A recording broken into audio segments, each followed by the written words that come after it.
Diday, napakainit. Diday. Diyabe, Diday, napakainit. Dami pa. Grabe kasakit sa ulo. Dahil sa sobrang kismo, ay, sorry. Dahil sa sobrang init, tayo lumabas muna tayo. Kailang i-chismis ako sa'yo. Chismis, chikahan. Ayun ang ating chismis, chikahan natin para kita nila ang mga kachismosa ako rin. Kasi sila, mga chismosa rin sila. Kaya, next time nilang sila i-chika. Tsaka na siya i-chismis kasi, secret pa sila. Kaya, iba na muna.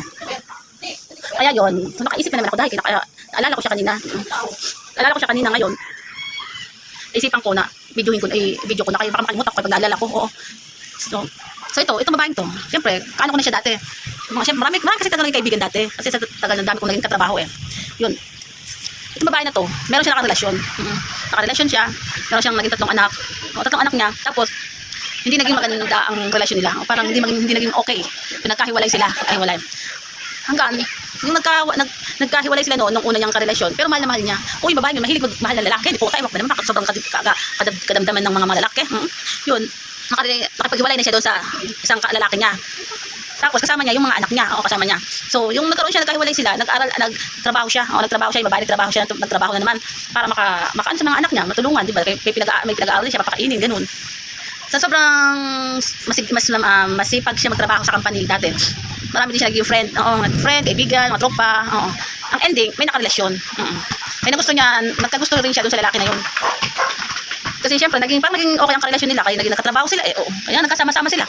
Ngayon, ang ending, nag-live-in sila. Nag-live-in sila, kasama niya. Pero yung anak niya na iba, hindi niya kasama. Kasi, may kasama, nasa pamilya ata, sa ama ata kasama, o sa mga dati niyang magulang, sa ibang lugar, Di yun ang ending, magsama sila ng lalaki. Ang naging nila, nagkaroon ng anak na isa. Nung tumagal sila, nagkaroon sila ng anak. Ngayon, nakapag-desisyon na rin siya na isama na yung anak na iba. Ibang anak niya, kasama na rin niya. Ngayon, pero yung jowa niya, yung kalibin niya na yun, na pangalawa, nasa ibang bansa kayo nagtrabaho. Kaso parang hindi siya masaya. Parang ganun. Parang hindi maganda ang kanilang relasyon. Pero okay naman kasi may anak na isa. Yun, okay lang sa isang anak ay masikaso sa lalaki. Pero parang yung babae niyo, parang hindi naging masaya sa relasyon na yun.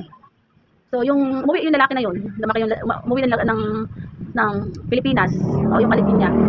Lipat na sila ng lugar, ng probinsya ata, sa probinsya. Kasi sa Maynila sila dati, Ngayon, sumama siya sa probinsya kasama nung lalaking kalibin niya, yung pangalawa. Tapos, ang kasama niya lang doon ay yung pangalawa, ay yung anak niya doon sa pangalawang lalaki. Pero yung mga una niyang lalaki, ay yung mga una niyang anak, nasa asawa niya dati. Kaya, ang nangyari, nasa probinsya sila. Kaso parang hindi sila naging masaya. Umalis ulit ata yung lalaki na yun sa ibang bansa. Trabaho na yata ulit yung lalaki na yun, yung pangalawa ng karelasyon. Doon na yata ulit sa ibang bansa. Ngayon, ang kasama niya sa bahay ay yung pamilya sa side ng lalaki.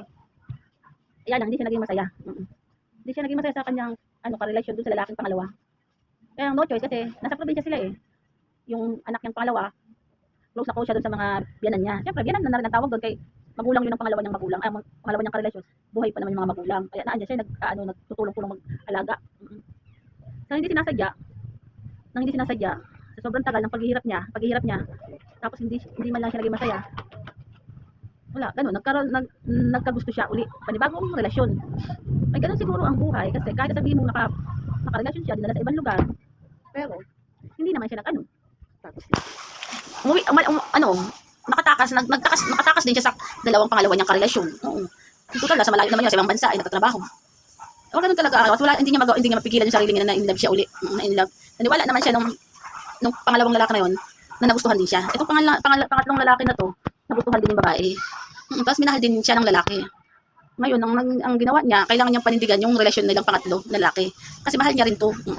Tapos, sa bukod na sa tagal ng mga nakita niyang lalaki, eto siya, nagkaroon talaga ng masayang relasyon sa lalaki. Kaya, bumitaw talaga siya dito uli sa pangalawa niyang karelasyon. Yun ang ending, bumitaw uli siya doon sa pangalawang lalaki. Kasi, nagka-inlove siya sa lalaking pangatlo. Alam naman, ng pangatlong lalaki na yun ng pangatlong lalaki na to, kinover siya kahit may karelasyon siya na nasa ibang lugar. Pero, pinindigan na rin ng babae na mahalin niya yung pangatlo na yun. Kasi mahal niya talaga. Masaya siya. Ganun. Kaya ang nangyari doon, talaga nagplano sila na magkasama sila.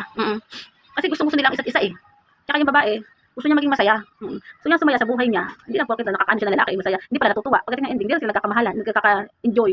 Kasi nga, kung nagkasama-sama sila, hindi sila nakakagusto. Kasama-sama sila sa isang relasyon. Ayun, nakasama niya na yung yung ending na yun, sa ending, itong pangatlong lalaki na nakarelasyon niya, naging masaya siya. Naging masaya sila pareho, umalis sila uli. Umalis naman sila ng lugar. Oo, di kota. Kaya alam mo na, alis naman, baka makita naman ang iba. Pero di masyadong kasal. Kaya pati, umayaw na naman siya doon sa lalaki. Kaya umayaw naman siya sa lalaki na ayaw na niya. Yun. Ngayon, naging masaya naman siya. Masaya na siya ngayon, tsaka sa lalaki, masaya na rin sa kanya. Kahit na meron siyang mga anak sa mga dating unang asawa niya o pangalawang asawa. Nalaman, alam yun ng pangatlong lalaki na may mga anak siya. Pero, okay lang doon sa pangatlong lalaki. Kasi mahal niya yung babae. Tsaka isa pa, kaya rin naman yung panindigan kasi may trabaho siya. May trabaho siya. Tsaka mabait din naman yung mga anak ng babae. Kaya hindi naman sila inaano. Kumbaga, marespeto naman yung mga anak. Tapos, tsaka ang masaya doon, nagkaroon din sila ng anak. Kasi sa pangatlong lalaki na to, naging kasalan, naging anak niya rin. Ay, nagkaanak sila pareho. Kaya masaya sila.